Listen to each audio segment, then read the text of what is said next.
learning about genealogy through an online mystery game. Welcome to another Techstination interview. Joining us from Vivid-Pix is CEO Rick Voight. Thanks for joining us again, Rick. Fred, thanks so much for having me on. So Vivid-Pix is best known for its image and document restoration software. Great stuff, easy to use. And now you're out with the whodunit mystery game. Tell us how this happened. So it's actually pretty fun. So as you say, we're best known for Vivid-Pix Restore software that automatically improves faded photos and documents. And we participate in many different conferences. And one of the conferences that just ran this past weekend was in the United Kingdom called the Genealogy Show. And they had an area within the show for games. So it was like, I think I could do something along those lines. So we created a whodunit genealogy game that uses real photos and documents in order to teach people how to do genealogy research and also use Restore software to reveal clues in order to solve the mystery of Great Uncle George. So they're playing a game and they're learning at the same time, it sounds like. They're learning how to use your software. They are, yeah, absolutely. One of the things that we found is that the software is so easy to use that oftentimes people will just use the one click and move on. And there are additional tools that are available within the software. And by fine tuning some images, they can even get better. So we wanted to make it fast, easy, and enjoyable for folks to be able to learn more about our software. And you've pushed pretty heavily into the genealogy space. Tell me about that and what the strategy has been. Sure. So I'm a photo guy. I've been in the photo business for over 36 years. I love the ability to help people relive those memories because they've faded. If we've got old photographs, all the way back to tintypes and daguerreotypes from the 1840s, the 60s, 70s, 80s images have all faded red. And that's simply because of the dyes and the paper that degrade through time. And it's so enjoyable for us to be able to see those light bulbs, to see those eyes sparkle as folks relive their memories. So that's why we really enjoy working in the genealogy family history space. And genealogy, the photos are extremely important, but the documents are extremely important in order to make information legible so that folks are actually able to trace their roots. So that's why we pushed into the document space. So yeah, the genealogy family history space is a lovely, lovely place.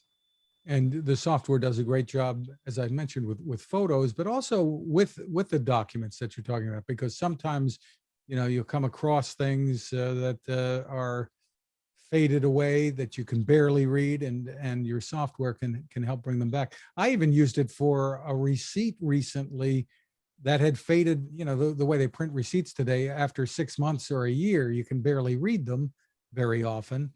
And I had to return something that said, oh, you need the receipt to take advantage of the warranty. And so I just put it through your software, and it was very, very easily readable, which was a terrific thing.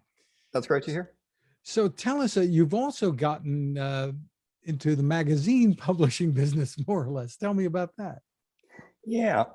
So we thought about, where do people relive their past memories? And oftentimes it's when we're with family, so family reunions, or when they're reconnecting with friends, which oftentimes are at class reunions and or military reunions. And so we began getting to know Reunions Magazine, reunionsmag.com. And it seemed like a natural close cousin synergy with Restore, so that as people are, for instance, at a reunion, oftentimes people will put together boards or panels of past events.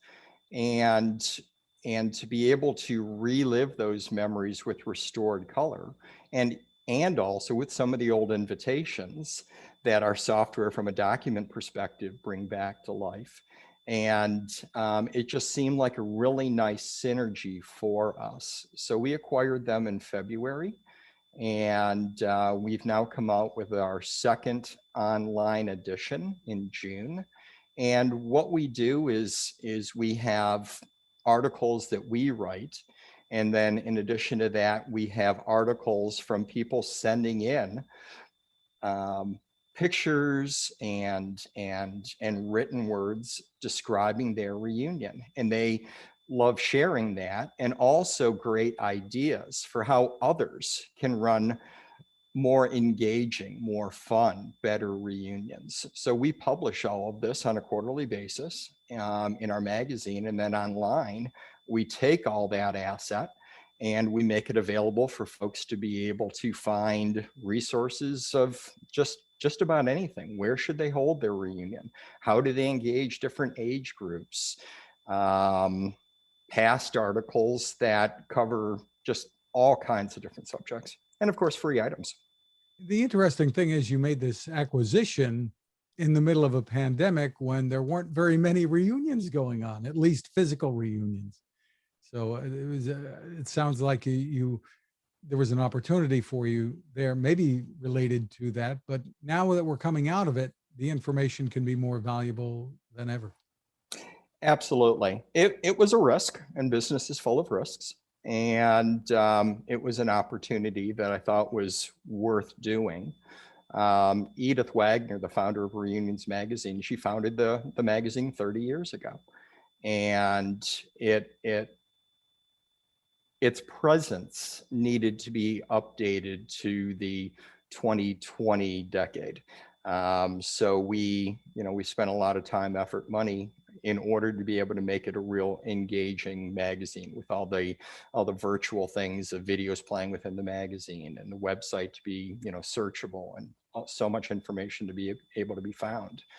And as I meet with our clients, for instance, I was in Fairfax, Virginia with the Fairfax Convention and Visitors Bureau on Thursday, and they are seeing the families come out first. I mean, we were all hunkered down for a year and a half, and we have great need to reconnect with our family and our friends. So reunion is an interesting word, because a reunion means the coming together, or the re-coming together, having been distant, separated. And so the reunion of a few people getting together and then full-blown reunions are one part of that, and that's coming out quite quickly.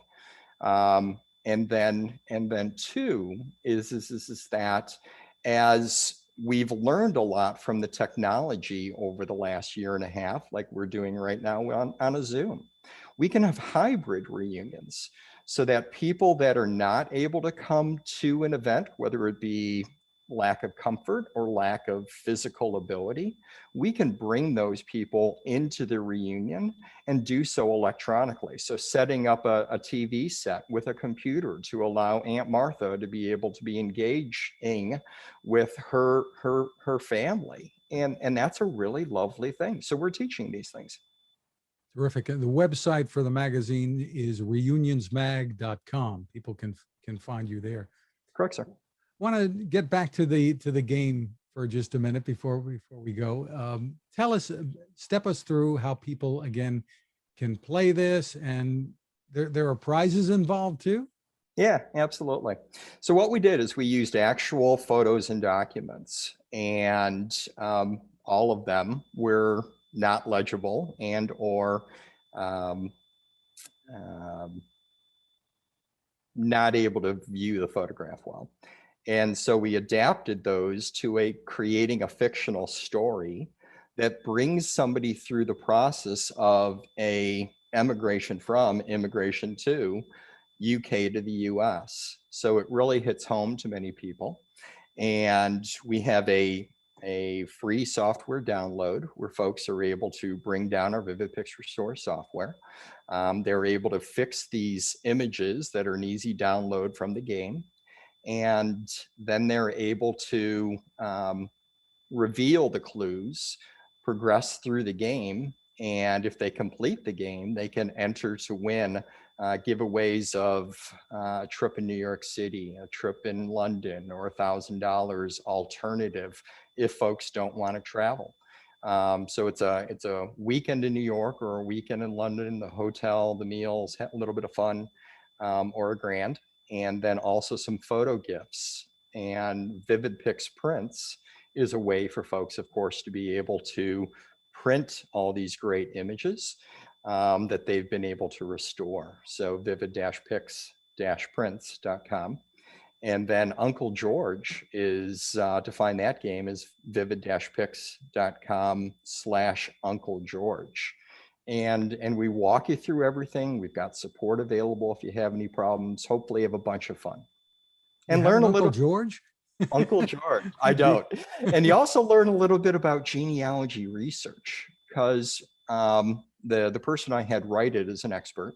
And John really did a great job of integrating DNA, integrating records, how to find people if they were not using their name, passenger lists, all kinds of really cool nuggets that can teach people how genealogy research occurs, and learn a little bit about our software and have a bunch of fun. Terrific. And that website again is vivid-pix.com/Uncle George. Rick Voight, thank you so much for taking the time with us. Fred, it is always a pleasure to be with you. Thank you for having me. Now this. It takes a lot of listening to build a better radio, and that's just what the folks at C. Crane have done. Bob Crane and his crew, nestled among the rivers and tallest trees in the world in Fortuna, California, have made a habit of listening to their customers. And that's just what they've done in building the CC Skywave SSB, the Swiss Army knife of portable radios. For everyday listening to AM or FM in the yard or patio or on the nightstand, without having to drain a mobile phone battery, it's a great companion. But it is also a companion equipped for NOAA weather information and alerts that can be life-saving. You can listen to FEMA and Coast Guard transmissions too.